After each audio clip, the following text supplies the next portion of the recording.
And this question is kind of a controversial question. Okay. And I want your rawest answer. Okay. And if we don't get it, then we'll cut it, right? I guess so.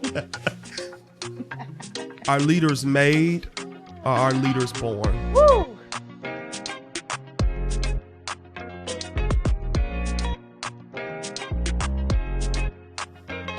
Dr. LaToya, last week's episode, we kind of left off on the cliffhanger. And I asked you something that's very controversial in the world of leadership. In your professional and expert opinion, are leaders born or are leaders made? Is there a leadership gene? Is there a leadership gene? Wow, I haven't dug into that. If there's a leadership gene, that's a good question. That's a good perspective, actually. Is there a leadership gene? My honest approval, because you asked me for my opinion, right? So I know that you may have an opinion. So how about this? How about those of you who have an opinion on the question that's been posed? Are leaders made or are they born? Put that in the chat. I want to hear what you think too. So I want to know what your thoughts are. And then if you know if there's a leadership gene, put that in there too.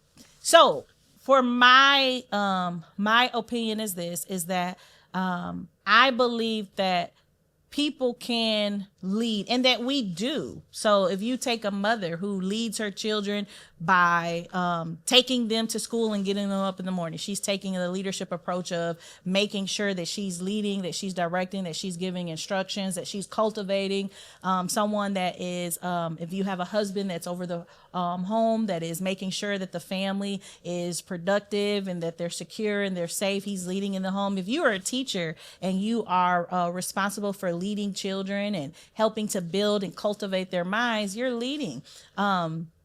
And I do believe that people can develop leadership skills.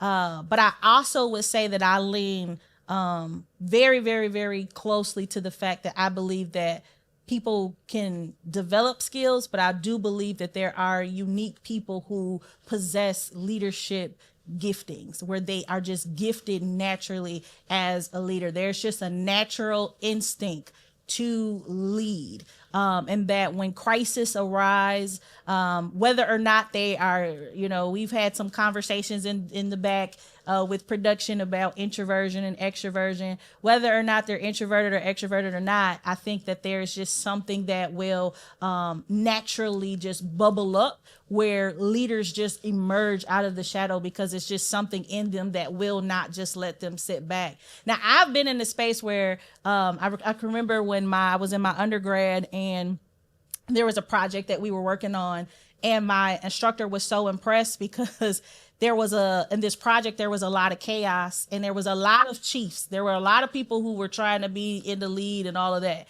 And when we did our report out, I expressed to him that I took an approach of just sitting back. And he said, well, why did you do that? And I said, because there were so many people lobbying for the leadership role that if I would have inserted myself, that would have just been one more person in the way, causing this with another idea and delaying the process, and delaying our progress too. We weren't making any progress because it was so many different people that had all these different egos. And by their own rights, they were very, very much leaders. But sometimes when you see that, hey, you know what? They got this over here. Let me come over here, and let me lead by example, but I may have to choose another pathway because this over here is just all sewn up, right? And so I do believe that some people have just a natural gifting, that there is a gift of leadership that some people have. But can you teach people leadership skills and have leadership qualities? Absolutely. I do believe that.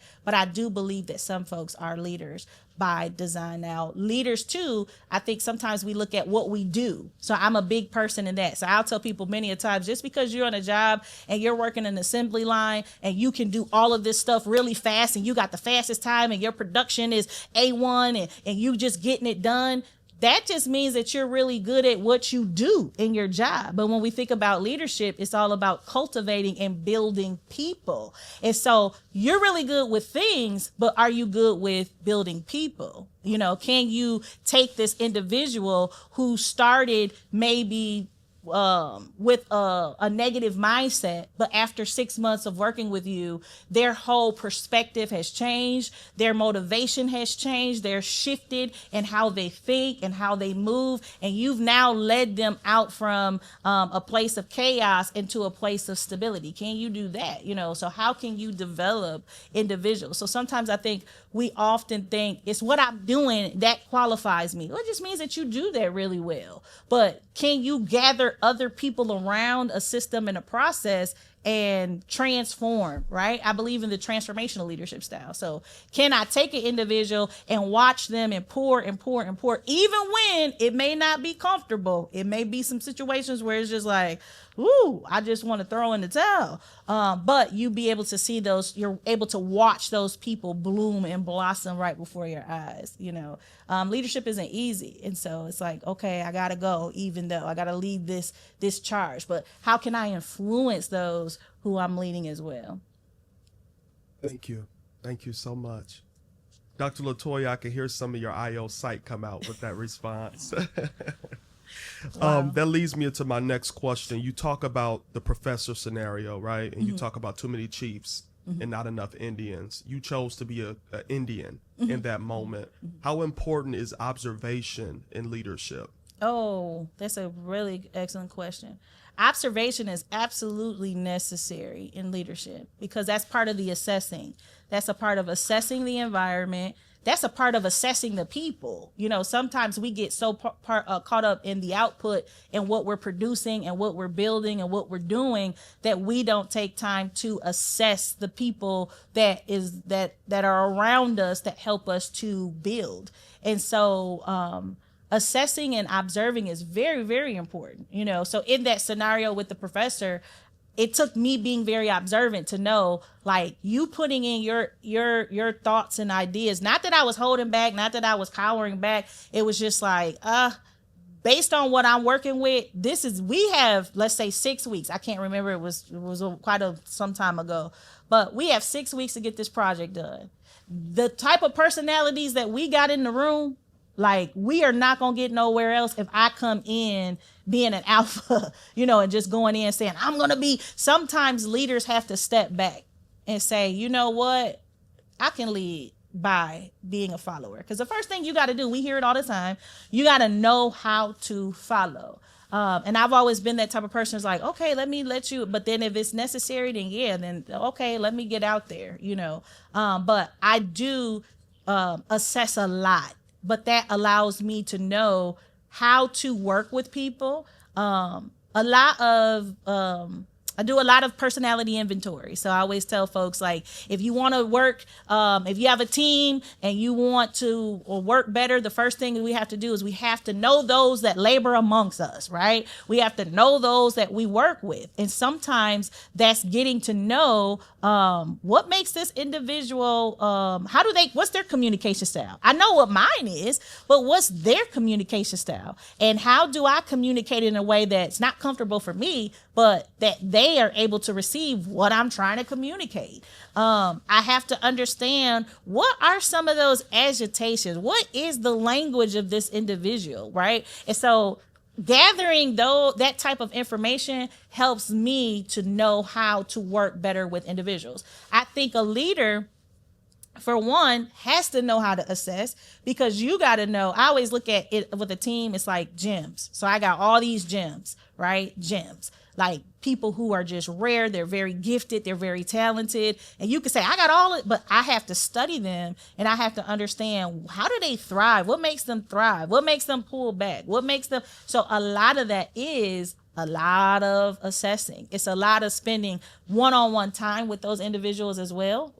In ministry, I say that, when cultivating is more or less discipleship. So I spend a lot of time like trying to get to know this individual or the individuals that I'm working with. So then I know even like how to integrate them into a project. I always say, we don't want warm bodies. A warm body concept is just get any old body. Anybody off the street that can help us, just any old body, just get them in there.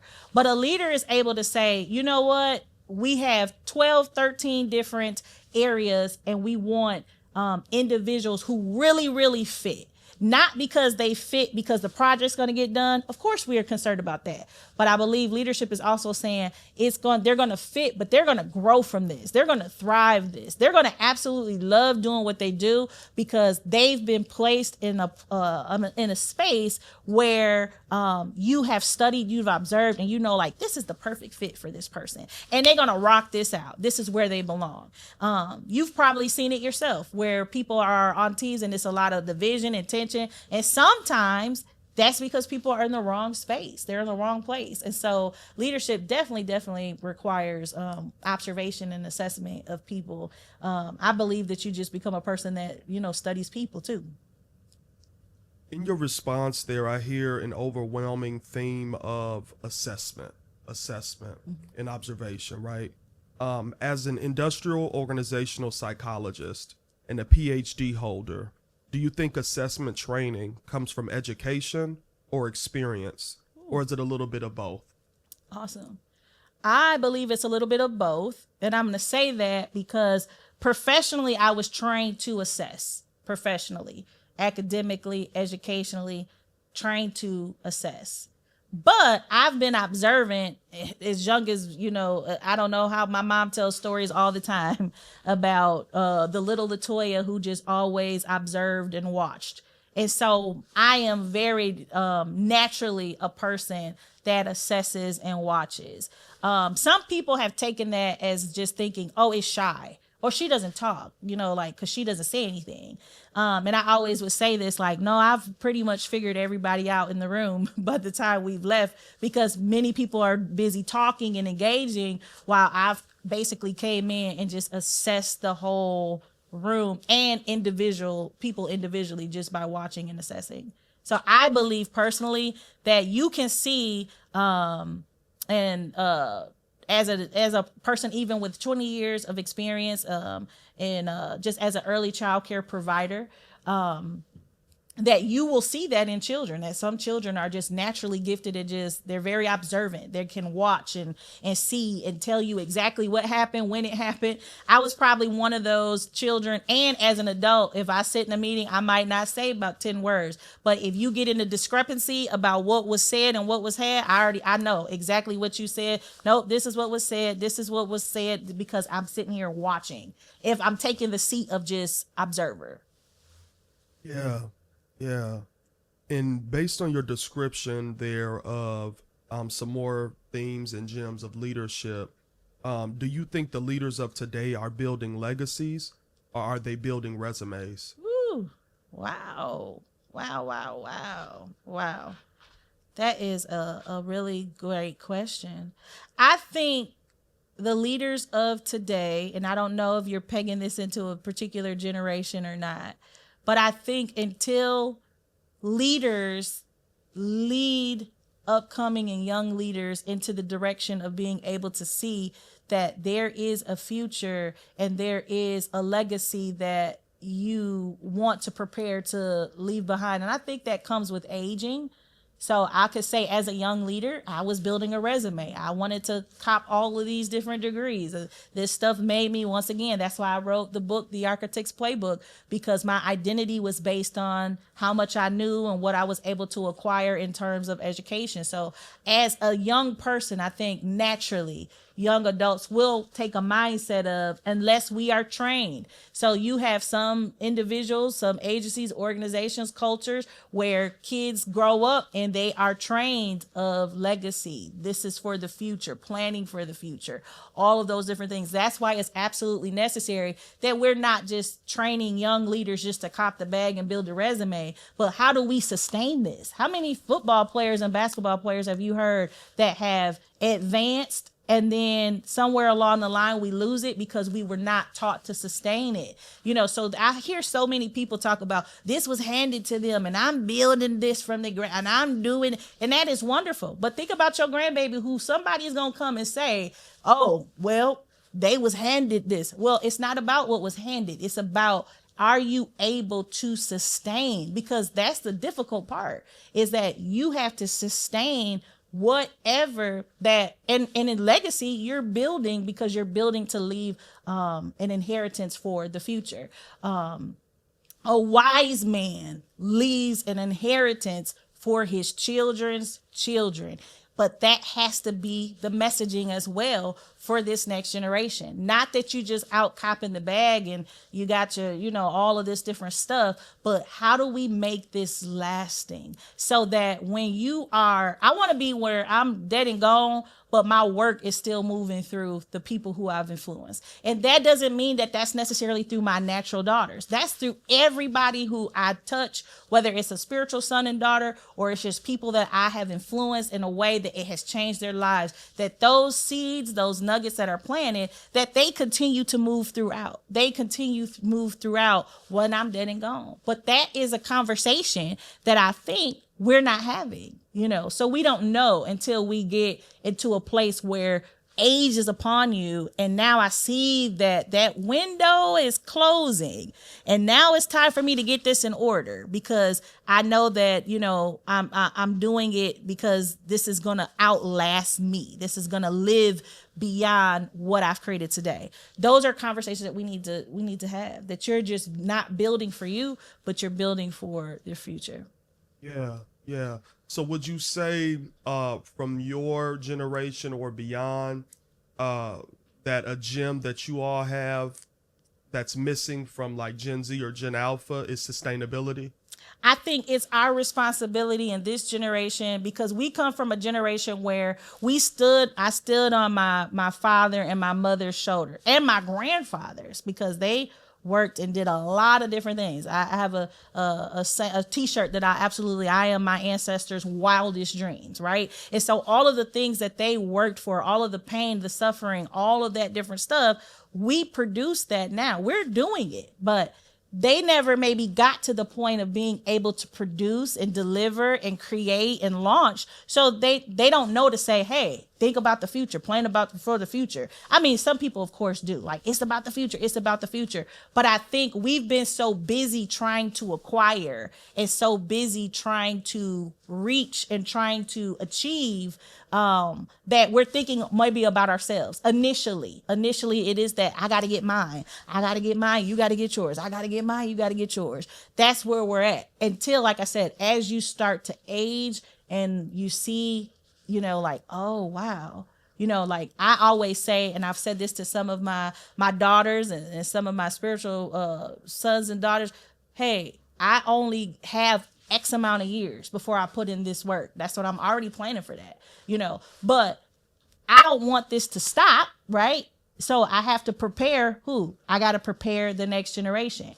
And in that preparation of the next generation, it is to teach them how to prepare the next generation. So when I'm conversating, a lot of times I'm saying, y'all going to be in this situation one day, and this is how I need you to train these individuals, or this is what you need to really impart, not just getting the bag, not just, like you said, building that resume, but what is all of this, that impact? That impact that we talked about earlier in the first episode. So in the first episode, we talked about the impact. This is critical, the impact. So what you do now is going to impact your children, their children, and their children. And you want what you produce and what you create to last. Are you built to last? Is what you're building, it's going to last? So you want to think about that. So, Doc, can someone really call themselves a leader if they haven't built anything that outlives them? I do believe that you can. I believe that there are leaders, but I think that's just the next level that we have to take things to, which is saying, because there are people who have built great things. But what I'm also saying is that who's coming behind you that's going to continue what you built? So who's going to continue to do what you were doing for the 30 years that you were serving your community? Who's going to continue on that? And that doesn't necessarily, like I said, that doesn't mean it has to be familial. That could be anybody that you're training up and that you're raising up and that you're influencing, that can have, that could be the benefactor in that. Yeah. The playbook highlights kingdom impact. Should leaders in secular spaces embrace this, or does it alienate those who don't share the same beliefs? So leaders in should they share this? Should they share that? I believe that leaders in secular spaces are called to be a light. So we go out into a dark world and we be a light. And that light, which we have to learn, we have to learn the light is not about us, but it's about Christ on the inside. It's about Jesus. It's about who we represent. And so when you are the light, you are going to naturally be a magnet. People are going to be so attracted to you and what you bring. Now, I've had tons of conversations about, there is a strategy and there is a way that we show up, that you don't have to perform, because some people are going out and they got to perform. They got to show that I got to prove to everybody. When all you have to do is live out your life according to the principles that I talk about in the Architect's Playbook. You got to get the book. So you're living that out and your light will shine and people will begin to ask questions and they will begin to become so curious about you. And then, Jamaris, that is when we have the opportunity to share. Thank you. So, Doc, another controversial one for you. Okay. Some viewers will hear all that you're saying and feel like these strategies are solely for people with resources, power, and influence. What do you say to that?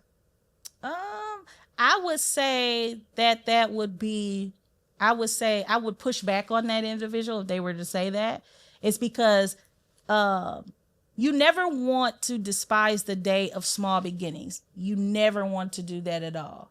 So what this book does is that, and Help My Business Is Holding Me Hostage, it really gives you got wealth right there, because you got experience that you didn't necessarily have to go through, that somebody else went through, and you now have that wisdom, you have that knowledge. Sometimes we limit wealth to being tangible, we limit it to being just money. But sometimes it's a wealth with just the people that you are around and the wisdom that they have. So you could be just a millionaire just because you around people who are wealthy in the way that they think, right? And so one of the things that I would challenge someone that thought like, well, I don't have this, you know what? I didn't have all of that either. Now, some people may think that, well, but this is a thing. Sometimes people don't know what people have been assigned. Sometimes we're thinking it's that you've been given. But sometimes it ain't about what you've been given. Sometimes it's things that God has redirected and he's laid in your hands, and it may have been nothing, but the grace upon your life made it look like to everybody else that it looked simple, it looked easy, but they didn't recognize the hell that you went through with what you were carrying. But it was because of the grace of God that made it maybe look like it was easy, because he was covering you the entire way through. And so I would say to someone that thinks, well, this is where your faith comes in, and you learn to trust God, that if I understand who I am in God and I understand what he's called me to do and my purpose, then I just got to trust him. I got to a point, and that Help My Business Is Holding Me Hostage, which I did not tell, that I tell in the Architect's Playbook, is that I had to surrender from feeling as though I had to carry it. I had to do it. I had to have the resources. I had to have all the brains. I had to be connected to the right people, until a point where it's just like, you just got to trust God. You got to let God be God. And back up and say, hey, listen, you got to understand and know that if he has positioned you into a particular place and space to produce and to really, really, really, really take dominion over that, then guess what he's got to do? He's going to provide the resources for you. He's going to provide the resources. Things may get heavy. They may look challenging. They may be difficult, but this is what he's going to do, is that if you trust him, he will provide. And if you take both of those books, Help My Business is Holding Me Hostage, and then The Architect's Playbook is really sharing my testimony of how I was able to overcome some things that were very, very challenging and difficult. And everything is not always what it seems. Sometimes we're looking at things that, oh, well, they just had it easy. But if you sit down and take the time to talk to people and you hear their story, you'll realize like, oh, wow. I didn't know. I didn't know that you went through all of that. And I tell many of stories, but the one thing that I did not do, because I wrote that book for a secular audience. So I never said the fact, like I said in The Architect, that all glory belongs to God, of getting me out such a depressing space, and such a space where I had totally just lost myself. Totally, probably had burnt out 3, 4, or 5 times, to the point that when your accountant looks at you and say, I don't know how you are not in the E ward by now. I don't see how you're making it. When your banker looks at you and say, financially, I see that you haven't paid yourself and that you have like totally just eliminated yourself off. How are you paying your bills? When your bankers are saying that to you, then you could come back in The Architect's Playbook and say, but God, I wasn't able to do this all on my own. And that's what we have to understand. So when I did the first book, it was all about a dissertation and being able to put in some strategies and things that I had learned academically. But The Architect comes because I'm not the architect, but there is a master architect that gives the blueprints and he gives the plans. And then I was able to come and share with people like, hey, you got to know, you really have to know, you got to know who God is if you're building anything. Because if not, you will lose your mind. You will lose your mind. And you know that saying, I may not look like what I've been through. I'm saying it. I may not look like what I've been through. And that's just simply because of the hand of God that rests upon my life. 2008, 2009, when the economy had bottomed out, I was in the red by Wednesday with a payroll on a Friday. I talk about this all the time. Not knowing. And do you know that God supernaturally covered all of my staff and the checks? Emptying out your accounts as an entrepreneur, and you don't know how you're going to make it yourself, but you trying to do the right thing. Because see, there's some people out there that say, I don't know how y'all going to get it. I'm going to pay my bills and forget my employees. But do you understand that when you honor God and you do the right thing and you're faithful with what he's given unto you, do you know that he rewards those who are faithful? Do you understand that when you've been faithful with just a little bit, when you stay there and you stay committed and you say, I'm tired, my children want to see me, they've been missing me, my husband is wondering, when is she coming home? She said she was going to be here, but you got to stay a little bit longer. You got to press a little bit longer. You got to get up, you got to open the door, you got to close the door, right? And you are drained, you are tired, you forgoing your doctor's appointments, you forgoing your dentist appointments. That's all the stuff that I was doing. But people didn't realize that. But I stayed faithful with what he had assigned me to do, to the point of that it was almost like, oh. But then it was like, I can trust you. I remember I was able to purchase, I think it was 2 years ago, a van smack, like literally probably 12 miles on it, off the lot, right? I didn't make a big fuss. I did have a moment where I just sat there and I just thanked God. And I remember the tears rolling down my eyes. And you know why? Because it was probably around maybe 2012 that I was having such a hard time with reliable vans, so one of my businesses is the childcare center where we take children to school. We were going through some stuff. I had some dedicated staff, and shout out to everybody that had a hand in anything, because if it wasn't for you, many of you who were there and you were so faithful, I don't know what I would have done either. But I can remember I had my last moment. And I remember sitting in this van and they said, it didn't make it. We pushed it, because I had some staff that push, and they would get behind the vans and push. So they got it back to the location. And I remember sitting in that van crying like a baby, because I was so tired of having vehicle problems and I couldn't afford to get, we were struggling. This is an economic challenge and stuff. So I couldn't afford to do anything. And I knew that this was major for my business. Like, I'm going to lose business. I'm going to fail the parents. I'm going to fail everybody because I can't. And I sat in that van and cried. I remember somebody coming to the door and knocking and saying, Miss LaToya, you coming now? And I remember drying my tears and trying to pull it together. I said, yeah, I'm just sitting here.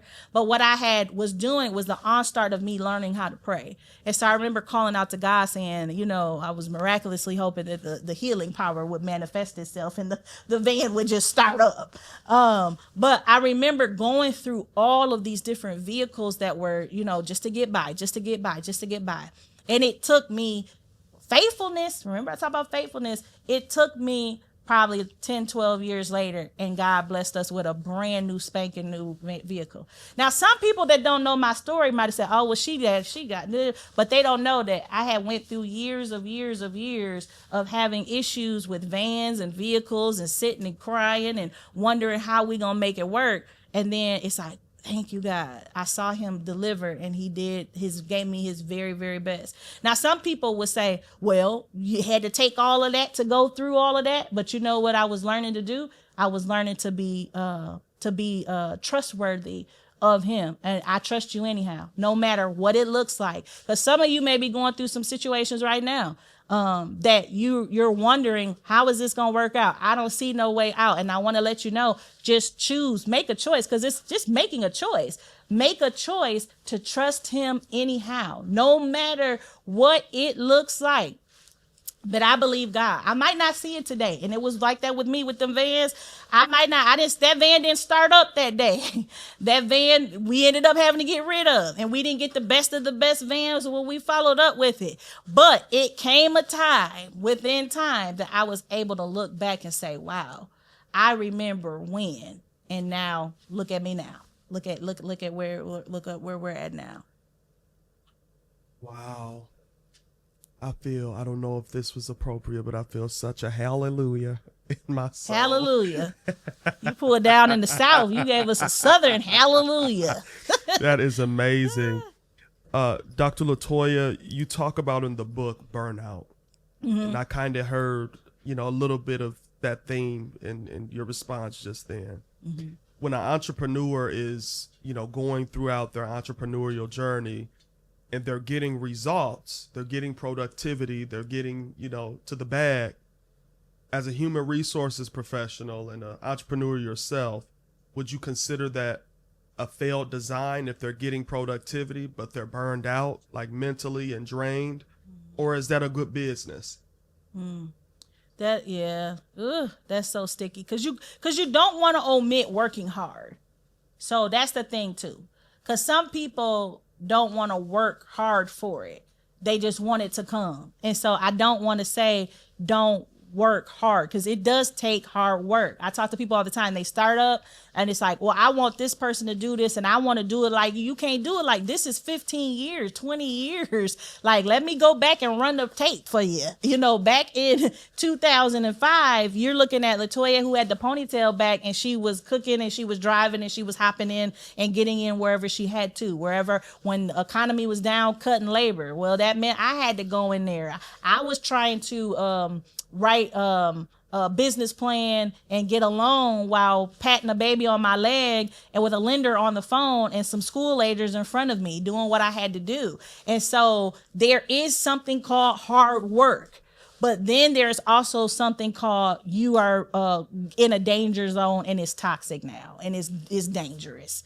And what I mean by that is you have to take care of yourself. And that was the thing that I missed. I just missed, I just knew hard work. I had a saying, I'll rest when I'm dead. I'll rest when I'm dead. I'm dead. I'm just going to keep going. I'm just going to keep going. And that did produce results. And that's what's addictive, because you're seeing the results being produced, but you're not paying attention to at what cost. At what cost is the result? So you getting results, but you look tired. At first, people are like, you getting some rest? I'm like, what's wrong with me? Why they looking at me? Then I had to look and say, oh, I look tired.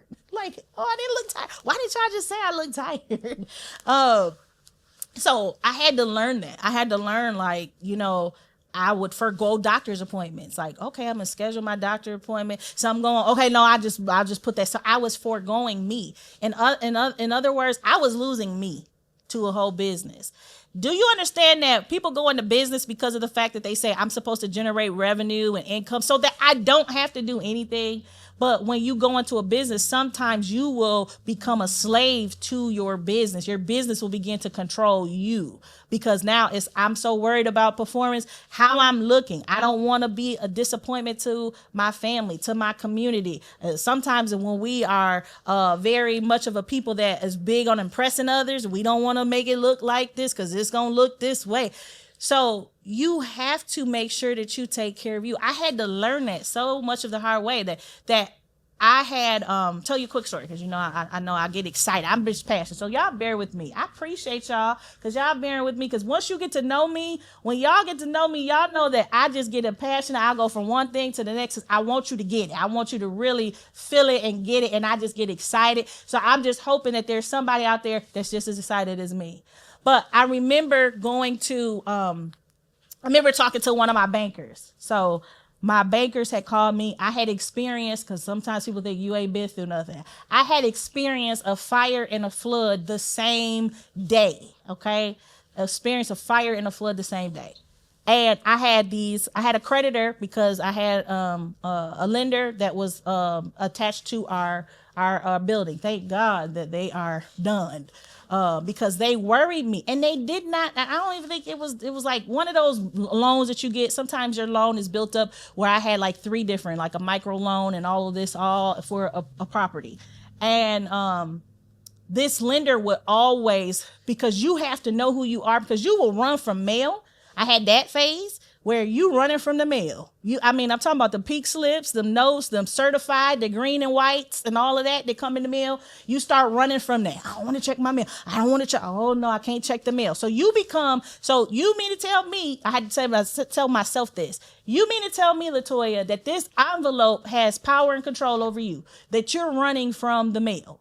So I had that, and then I had lenders. So lenders can be very scary, and then they come off like it's their money, right? They're just hired to basically make sure you do what you're supposed to do. But somewhere along the line, lenders can kind of come off like they are the bank themselves, like it's their money on the table, right?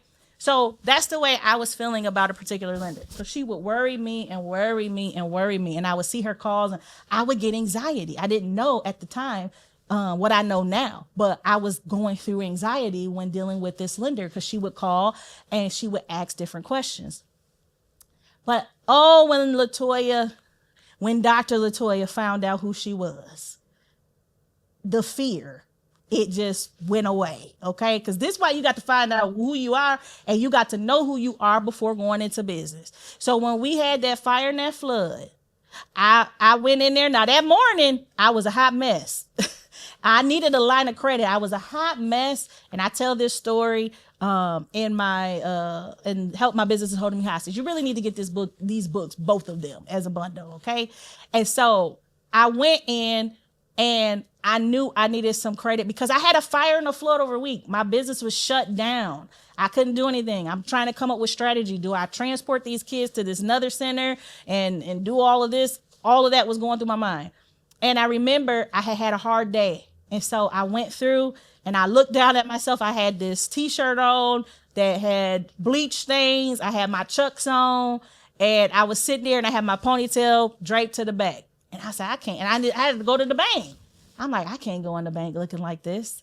Do you understand that you can be totally in the red, but in the red, no money in the bank, no plans, no nothing, no savings, no nothing. But that identity in Christ, and once you get a grip of that, and you will walk in the bank and you will understand that you can click your heels, because that's what I did. I said, this is what I'm experiencing now, but it ain't who I am. Let me throw on my pearls and act like I know who I am. Let me take off these Chuck Taylors. And I'm going to go in there, let me throw on this blazer, and you need to walk up in here like your father really do own the bank. And I tell y'all, that's what I did that day. Got out. I didn't come in and say, this is what I need. I need this to happen. I need this to happen. This is a situation. Can you help me out? This is where we at. Miss Thurman, yeah, we can do this. Go on, right? But there was that lender, that other lender that was attached to this, who I did not tell about this fire and this flood, because I knew she gonna come with all these questions. She's gonna have all of this. Anybody out there had them people that just be on you with everything, and you just feel like, oh, they watching me. Today's society, I think I heard some parents say they in my business. Well, they in your business, right? So you know you got to be put together, right? So she calls me, and I had enough. Okay, I was done. I had enough. I was tired of her phone calls, and I was really, frankly, tired of her and all of the questions and her insensitivity of understanding what I was going through. So when she calls me, she's like, "Well, I just want to know how we're." And at that point, I says, "You know what? You've been calling me, and you're concerned about a building. You are concerned about a building." I said, "But this is what's happened." I said, "I've been through a fire and I've been through a flood." I says, "But I need you to know that your greatest asset is not attached to that building." I said, "Your greatest asset is me." I said, "So you need to make sure that I'm in the right mental capacity, in the right space to turn this around." And I it's so much boldness came out of me. I called my friend and said, "Oh my goodness, I think I went off on my lender today. I didn't go off on her, but I let her know that her greatest asset, you calling me about a building, and you're not understanding what I'm experiencing and what I'm going through and all of this. But that bill, you concerned about a building, you need to be worried about me, because if I decide that I just want to totally just go, like, okay, I'm just gonna have a breakdown." Sometimes we'll do that, call that doctor real quick and say, "I just don't feel like it. Give me a doctor's note." Then what? So then what do we do, right? And so I needed her to know, like I need you all to know, is that this is why we have to take care of ourselves, because the greatest asset that you have is not the property. It's not the vehicles. It's not even the income that you have in the bank. The greatest asset is you. That is you. And if you don't take care of you, you will not be able to produce what you've been called to produce. You are the greatest asset. So when you going through and you wondering, how am I going to turn this around? How is this going to work? You going to do it, because you are the greatest asset. You're the greatest thing attached to whatever it is that you're doing. It's all in you. You. Wow. Wow. That was amazing, Dr. Thurman. I mean, wow. They are the prize. That's what I'm hearing you say. Yes, they are the prize. Dr. LaToya, I want to ask you, the book suggests that every leader is an architect. But some leaders say, and some experts say, some people are just meant solely to be workers and not builders. What do you have to say about that? I could see both angles, because I think that was last week. I had a good friend. He came into my workspace and was talking, and he was really trying to, at an event, I think it was, he was trying to convince everybody, which is what we do, is to be very entrepreneurial. And he's like a big brother to me. And he was saying, you got to be in the people in the business. They just want to, you got to do this and you got to get. I said, look, bro, look, you can't do that now. You trying to take away all of my people. We need people to work in the business, right? And so you do need people to work. If you are a leader and you're leading an enterprise, you're leading an organization, whatever it is that you do, you need people, and not just people, you need good people, right? However, I do believe that even if you work in an organization, remember I talked about entrepreneurial, being not an entrepreneur, but an entrepreneur, which is that you're inside an agency and you have the creation. You just don't have the risk. Nothing. You don't got no payroll to meet. You don't got no nothing at risk. You're just in that agency coming with the innovation and the creativity that's making the spark. All right. But I believe that you are a leader in just a different way of being a leader. It could be within, like I said, your family.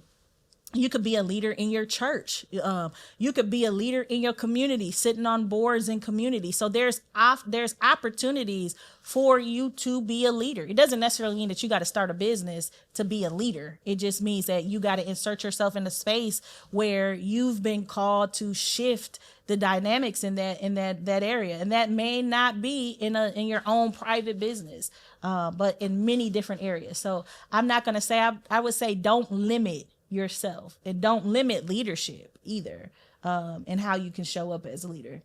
Yeah. I hear a concept of levels of leadership there. Can you touch on that a little bit? Does that exist? Are there levels to leadership?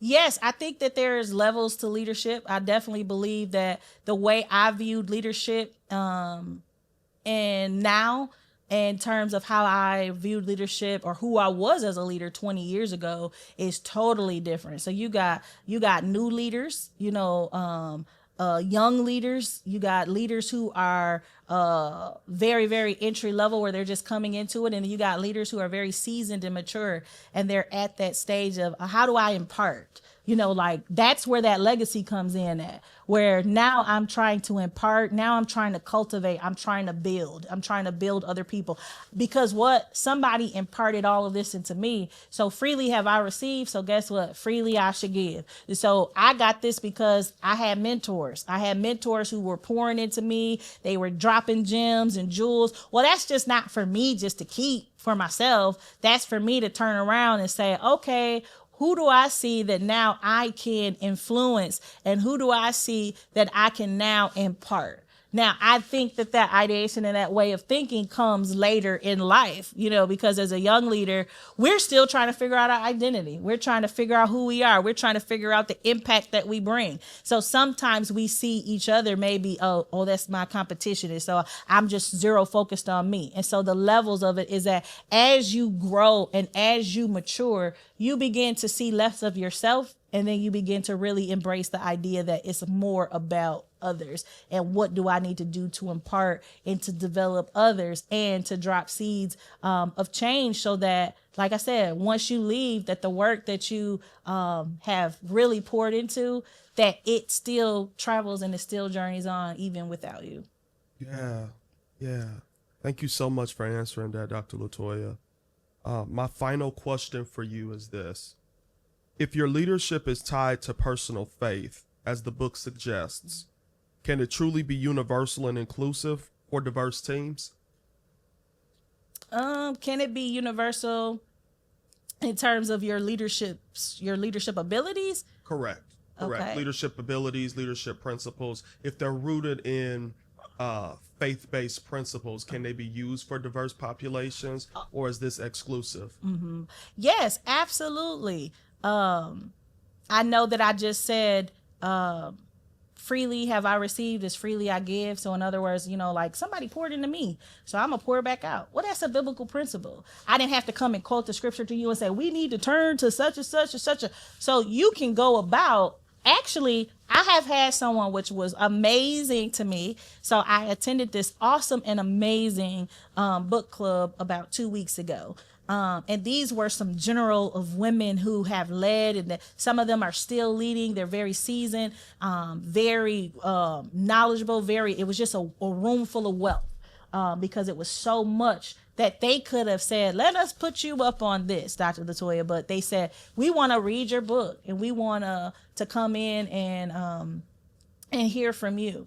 However, there was one person in the room that really impressed me, because she said, I took your book. She pulled me to the corner and said, because I kind of am a little skeptic. She said, but I read your book and I took all the scriptures out to see whether or not it would still have the depth that it had. And she said, and that if I could still get out of it principles for the marketplace, as you suggested, she said, and I did. She said, so I was very much impressed, because even if I pull that out, this is still can be used for the marketplace.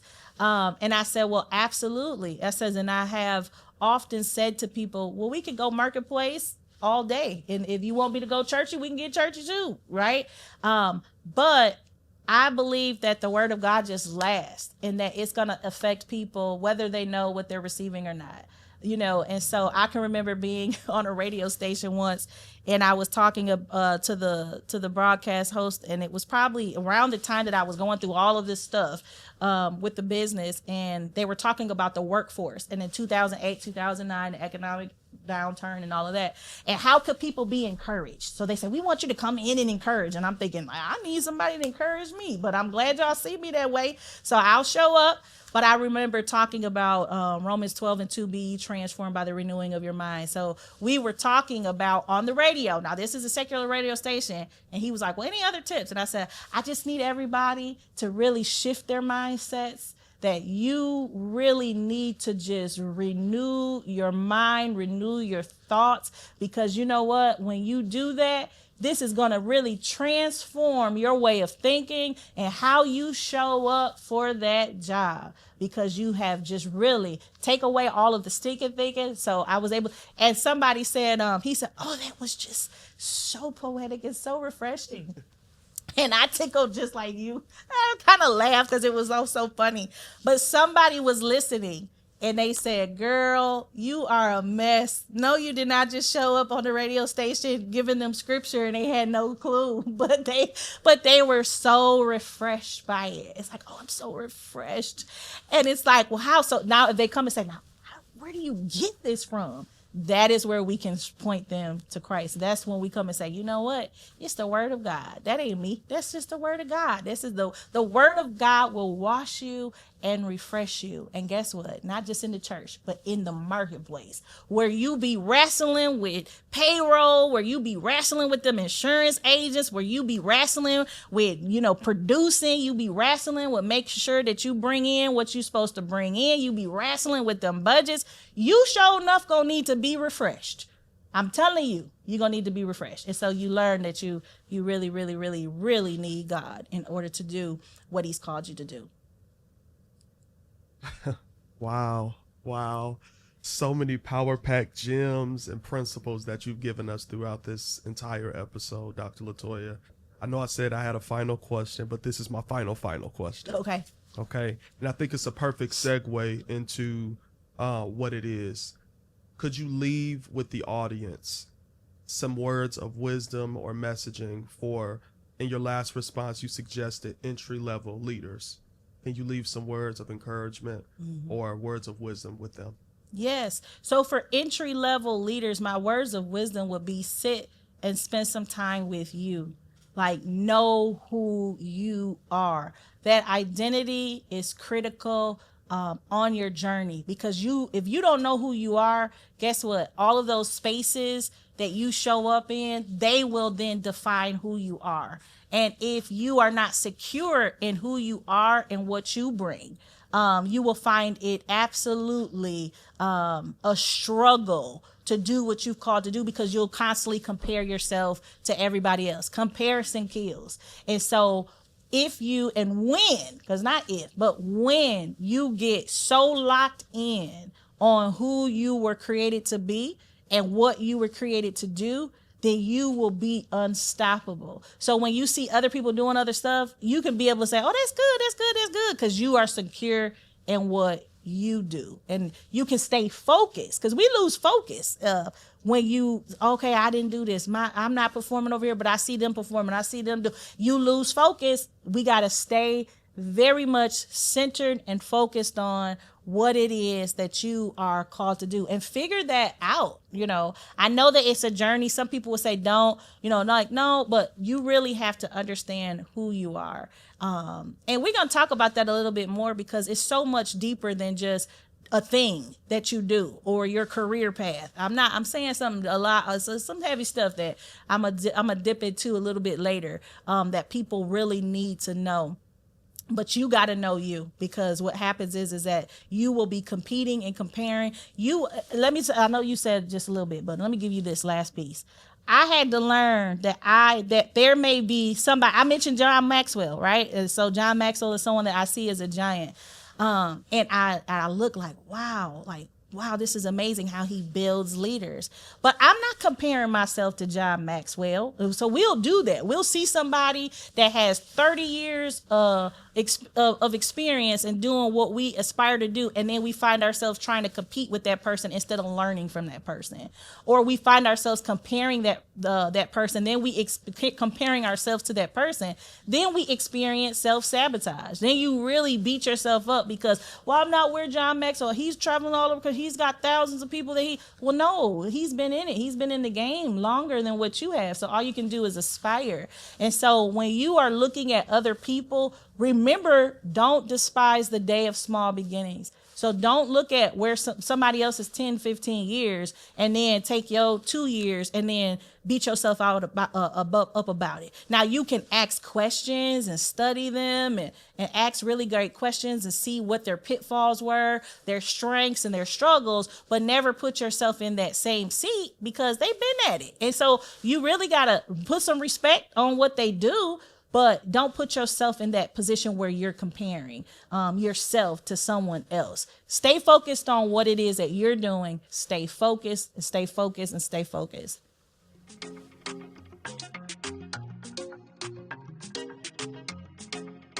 Thank you so much for tuning in to A Piece of Her. I have enjoyed this conversation, and I really, really hope that you have too. Please, please, please, if you have not already subscribed to this page, make sure that you subscribe, like, follow, and share. Share. I know that you know someone that's in business, or maybe you want to be an author, you're an aspiring author that really needs to hear this. Make sure you're not stingy. Share.